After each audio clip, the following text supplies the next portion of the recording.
The history of Winston Churchill. Winston Churchill was born on the 30th of November 1874, in Blenheim Palace, Oxfordshire, and was of rich, aristocratic ancestry.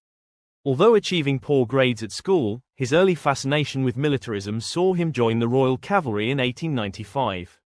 As a soldier and part-time journalist, Churchill traveled widely, including trips to Cuba, Afghanistan, Egypt and South Africa.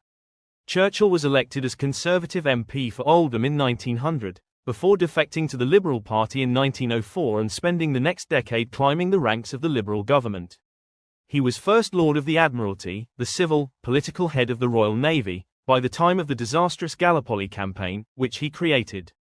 Heavily criticised for this error, he resigned from this position and travelled to the Western Front to fight himself.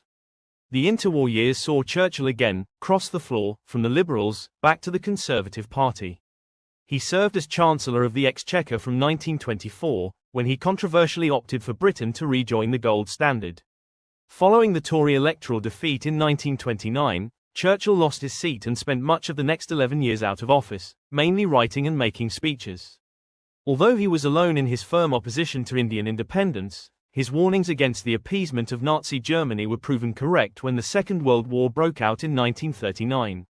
Following Neville Chamberlain's resignation in 1940, Churchill was chosen to succeed him as Prime Minister of an all-party coalition government. Churchill, who also adopted the self-created position of Minister for Defence, was active both in administrative and diplomatic functions in prosecuting the British war effort. Some of his most memorable speeches were given in this period, and are credited with stimulating British morale during periods of great hardship. However, Labour leader Clement Attlee's unexpected general election victory in 1945 saw Churchill out of office and once again concentrating on public speaking.